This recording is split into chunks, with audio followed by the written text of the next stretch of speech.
Letter की common line सब दे देते हैं।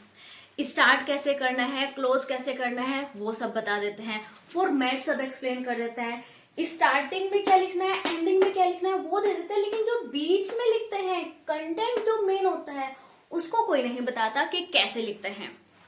तो चलिए आज इस प्रॉब्लम को भी सोल्व करते हैं। आपको एक्सप्लेन प्रॉपर किया जाएगा, एक एक पॉइंट एक्सप्लेन किया जाएगा कि जो लेटर की जो बॉडी होती है वो 3 पार्ट्स में डिवाइड होती है। फर्स्ट पार्ट में क्या लिखता है, सेकंड पार्ट में क्या लिखता है और थर्ड पार्ट में क्या लिखते हैं, इसको थोड़ा स्टडी करेंगे। सेंडर्स एड्रेस कैसे लिखा जाता है, कौन से पॉइंट सेंडर्स के एड्रेस में लिखे जाता है, कौन से पॉइंट रिसीवर्स के एड्रेस में लिखे जाता है। सब्जेक्ट, जहां पर बच्चे सबसे ज्यादा फंसते हैं कि सब्जेक्ट, क्योंकि सब्जेक्ट इतना इंपॉर्टेंट होता है कि अगर सब्जेक्ट ही सही नहीं लिखा तो सारा एग्जामिनर पे इंप्रेशन ही आपका खराब हो जाता है।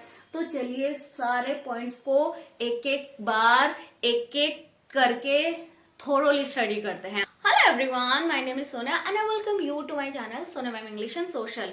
तो स्टार्ट करने से पहले अगर आप लोग चैनल पर नए हो तो लाइक और सब्सक्राइब कर देना, और हाँ, अपने फ्रेंड्स को शेयर करना ना भूलें, क्योंकि लेटर यूट्यूब पे सब लिखना सिखाता है, कंटेंट लिखना कोई नहीं सिखाता। तो चलिए खुद भी सीखिए और अपने फ्रेंड्स को भी सिखाइए, ताकि कोई भी आपके नोन में बच्चा ऐसा ना रह जाए जिसके लेटर में 5 मार्क्स ना आए।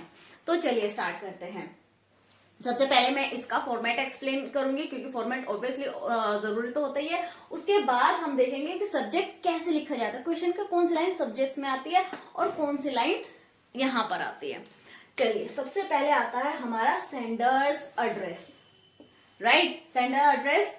उसके बाद आती है हमारी डेट, इसके बीच में हमें एक लाइन छोड़नी है। उसके बाद आता है हमारा रिसीवर्स एड्रेस, उसमें भी एक लाइन छोड़नी है। फिर आता है हमारा सब्जेक्ट, उसमें भी हमारी एक लाइन छोड़नी होती है। फिर आता है सैल्यूटेशन, उसमें भी एक लाइन छोड़नी होती है, राइट। ये एक एक लाइन छोड़कर ये सारे स्टेप्स फॉलो करने हैं। उसके बाद बॉडी, बॉडी जो होती है वो 3 पार्ट्स में डिवाइड होती है। मैं एक क्वेश्चन है इसको सोल्व करके भी दिखाऊंगी, थोड़ा पेशेंस रखना।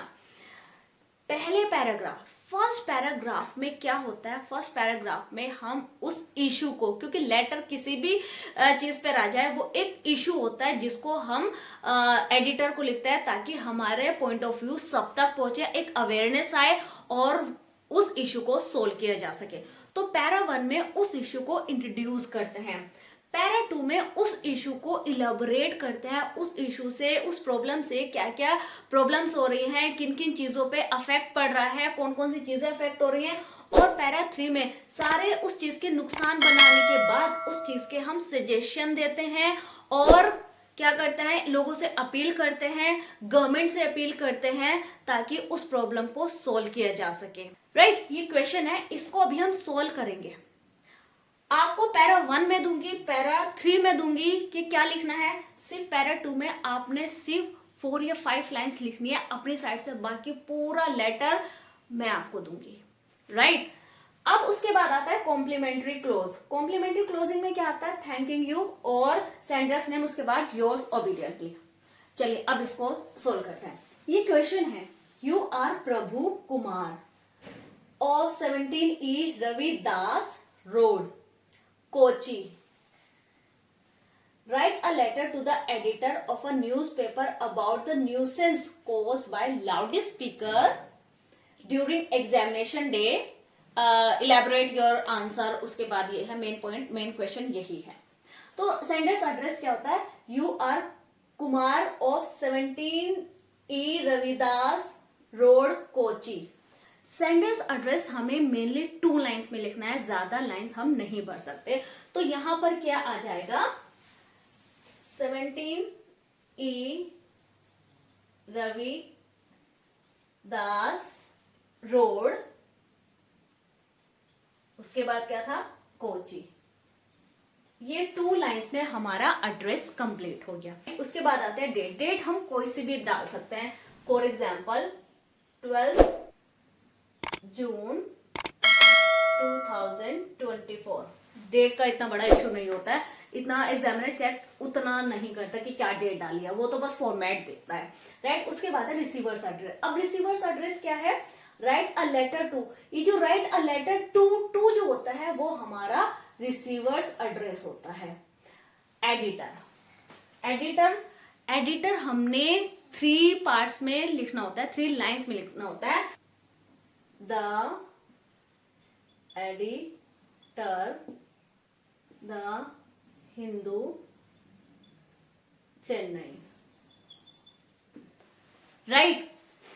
एडिटर, यहां पर आप किसी भी न्यूज़पेपर का नेम लिख सकते हैं, द हिंदू लिख दीजिए और यहाँ सिटी का नेम आ जाता है। मेनली द एडिटर, 1 लाइन में द एडिटर आएगा, सेकंड लाइन में आएगा हिंदू और थर्ड लाइन में आएगा सिटी नेम, राइट। अब आता है सब्जेक्ट। यहाँ बच्चे कंफ्यूज होता है। सब्जेक्ट इतना इंपॉर्टेंट होता है कि एग्जामिनर सब्जेक्ट पढ़ते ही समझ जाता है कि आपको लेटर का क्वेश्चन समझ आया या नहीं आया। तो सब्जेक्ट क्या होता है? अबाउट, ठीक है, write a letter to the editor. Editor को एक लेटर लिखिए अबाउट, किसके बारे में? The nuisance caused by loud speaker during examination. ये हमारा हो गया पूरा सब्जेक्ट। क्या हो गया सब्जेक्ट हमारा? Nuisance caused by loud speaker during examination room. ये हमारा सब्जेक्ट हो गया। सब्जेक्ट बहुत इंपॉर्टेंट होता है। सब्जेक्ट बहुत 2 या 3 लाइंस का नहीं होता है, 1 लाइन से कम ही लाइन में आना चाहिए, बहुत लंबी लाइन भी नहीं होनी चाहिए, मेन पॉइंट होना चाहिए बस, राइट। सैल्यूटेशन, सैल्यूटेशन में डियर सर, राइट। अब ये आपको फॉर्मेट हो गया, राइट। यहां पर जो लिखना है वो मैं बाद में बताऊंगी। उसके बाद यहां आता है कॉम्प्लीमेंट्री क्लोजिंग। कॉम्प्लीमेंट्री क्लोजिंग में आ जाएगा थैंकिंग यू, राइट। यहां आ जाएगा थैंकिंग यू और सेंडर्स एड्रेस योर्स ओबीडिएंटली, आपका नेम, क्या नेम है यहां पर? प्रभु,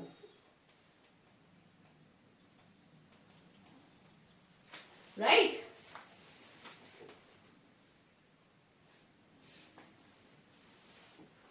राइट।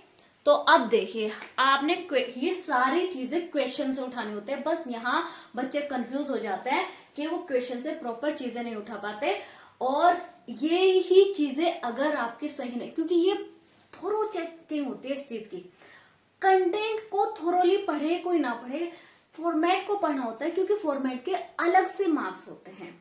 फॉर्मेट अपना 1 मार्क होता है। और ये भी ध्यान रखना, खाली फॉर्मेट पे मार्क्स नहीं मिलेंगे। फॉर्मेट पे मार्क्स तब मिलेंगे जब कंटेंट में भी कुछ होगा, खाली फॉर्मेट पे मार्क्स नहीं मिलेंगे। कुछ बच्चे करते हैं, क्योंकि हम चेकिंग करते हैं ना, कुछ बच्चे करते हैं खाली फॉर्मेट लिखाते हैं कि 1 मार्क तो मिल जाएगा। नहीं, 1 मार्क तभी मिलेगा जब पूरा लेटर होगा तो फॉर्मेट पे मार्क्स मिलेगा, खाली फॉर्मेट पे मार्क्स नहीं मिलते हैं, राइट। तो ये सारी चीजें, एड्रेस आपका करेक्ट होना चाहिए। टीचर जब चेक करता है, जब हम लोग चेक करते हैं, क्योंकि मैंने पहले स्कूल्स में ही पढ़ाया है, 15 साल मैंने पहले स्कूल्स में पढ़ाया है। ये एड्रेस, सेंडर्स एड्रेस बच्चे ने लिखा, डेट लिखी है सही, बच्चे ने रिसीवर्स एड्रेस लिखा है, सब्जेक्ट सही लिखा है, सैल्यूटेशन सही लिखा है और कॉम्प्लीमेंट्री क्लोजिंग सही लिखे। ये ऐसे ऐसे टिक करते चेकिंग होती है आपके लेटर की, राइट। तो ये सारी चीजें समझ आए। उसके बाद अब हम लिखेंगे body of the letter.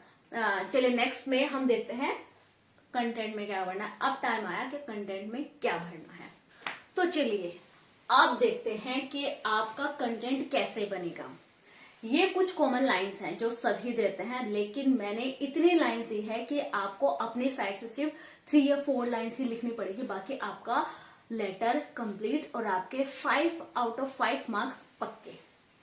I am a resident, question क्या था हमने? Write a letter to the editor about the nuisance caused by loud speaker during exam. Exam से बीच में जो लाउड स्पीकर बजते हैं उसके ऊपर, जिससे बच्चे स्टडी के टाइम डिस्टर्ब हो जाते हैं, उस पर लेटर लिखना है आपने। अब देखना कैसे लिखा जाएगा। I am resident of, resident of, resident question में क्या था? कोची, तो यहाँ कोची लिख देना। जो भी आपके क्वेश्चन में गिवन होगा वो लिख देना कि आप कहाँ से हैं। And through the columns of your esteemed Delhi, I would like to draw your attention towards the issue of। अब issue of किसका issue था? यहां issue लिखा जाएगा nuisance caused by loudspeaker। Topic का नेम आ जाएगा जो क्वेश्चन में गिवन होगा, राइट। उसके बाद ये मिड की 3 लाइन्स हैं जो आप मिड में यूज कर सकते हैं, जैसे nowadays, on the other hand, it is generally seen. अब ये सारी वर्ड्स आप इस कंटेंट में भर सकते हो। अब मैं बताती हूँ कैसे। अब ये है ना the issue of nuisance caused by loud speaker. अब आता है nowadays it is generally seen that people are using loudspeaker and their voice is so loud as it disturbs other। उनकी वॉइस इतनी तेज है कि वो दूसरों को डिस्टर्ब करती है। And on the other hand these days students are preparing for their exams। Students अपने एग्जाम्स के लिए प्रिपेयर कर रहे हैं। they get disturbed by the loud voice of the loudspeaker। Loud speaker की लाउड वॉइस से वो डिस्टर्ब हो जाते हैं। And it affects their study, वो उनकी स्टडी अफेक्ट करती है। And not only the study, sometime it is seen that it goes late at night. वो देर रात तक लाउड स्पीकर चलाते हैं। And it not only disturb students life, it also disturb the life of sleeping people. जो सोते हुए लोग होते हैं उनकी भी लाइफ को डिस्टर्ब करती है, राइट। तो ये सिर्फ 3-4 लाइन्स आएंगी, मैं भी लिख कर बताती हूँ। उसके बाद क्या आ जाएगा, esteemed newspaper like yours can also create awareness. आपके जैसा न्यूज़पेपर भी क्रिएट कर सकता है अवेयरनेस अमंग सिटीजन, सिटीजन के बीच में अवेयरनेस कर सकता है इसके बारे में, about the same. We shouldn't wait for the government only, हमें सिर्फ गवर्नमेंट का वेट नहीं करना है। We all should come out to work for it. हम सबको इसके लिए आगे आना चाहिए, क्योंकि वो जो तैयारी कर रहे हैं वो हम ही सबके बच्चे हैं। और रात को सिर्फ बच्चों की स्टडी डिस्टर्ब होती है, हम सबकी भी हो जाती है। I hope my ideas will trigger the mind of the authorities to take some positive steps in this direction। यानी हमने न्यूज़पेपर को भी कह दिया कि आपके जरिए भी अवेयरनेस आ सकती है। हमने लोगों से भी अपील करती कि हमें सबको आना चाहिए, सिर्फ गवर्नमेंट का ही वेट नहीं करना चाहिए। और हमने गवर्नमेंट को भी कह दिया कि गवर्नमेंट भी इस पर पॉजिटिव स्टेप्स लेगी। तो अब ये बताइए, पूरा लेटर में आपके पास सिर्फ 3-4 लाइन्स आए। अब वो मैं बताती हूँ 3-4 लाइन कौन सी है, वेट कीजिए। अब देखिए, आपको अपनी साइड से सिर्फ 1 2 3 4 5 ये 5 लाइन्स लिखनी पड़ी है। उसमें से भी ये 3 लाइन्स कॉमन ही हैं। अब पूरा लेटर देखना। I am a resident of Kochi and through the columns of your esteemed daily, I would like to draw your attention towards the issue of nuisance caused by loudspeaker। Nowadays, ये हमारी common line है। Nowadays, it is generally seen, ये हमारी common line है, that people are using loudspeaker on marriages, religious festivals, procession, etc. It disturbs students and their studies. Sometimes it goes late at night, that not only disturbs late night study but also sleeping people। आपने सिर्फ ये add किया, esteemed newspaper like yours, ये तो मैं explain कर ही चुकी हूँ। अब देखना, मैंने आपको सारी लाइंस दे दी है, आपने सिर्फ अपनी साइड से 3-4 लाइंस, और ये 3-4 लाइंस में भी आपको कुछ कॉमन लाइंस मिल ही गई हैं। तो अब देखना आपका लेटर कितना अच्छा होगा। 5 और 5 मार्क्स आपके पक्के। पहले तो वीडियो को पॉज करके जो खाली लाइंस मैंने दी हैं उनका स्क्रीनशॉट लेना, उसके बाद इस पूरे का स्क्रीनशॉट लेना, और फिर एक लेटर अपना लिख कर देखना इन हेल्पिंग लाइंस के साथ। देखना आपकी जो टेंशन थी लेटर लिखने की, 5 मार्क्स आपको पक्के मिलेंगे, वो टेंशन दूर होगी। और अपने फ्रेंड्स को भी शेयर करना ये वीडियो, ताकि लेटर सबको लिखना आ जाए। कोई बच्चा ऐसा ना बचे जिसको लेटर लिखना ना आए, जिसको लेटर में मार्क्स ना मिले। फैला दो ये वीडियो, आग की तरह फैला दो, ताकि हर बच्चे के पास ये वीडियो पहुंचे, हर बच्चे को लेटर के 5 मार्क्स मिले। जिसको आप शेयर करेंगे उस हर बच्चे के दिल से आपके लिए दुआ निकलेगी, राइट। तो चलिए मिलते हैं हम अपने नेक्स्ट वीडियो में।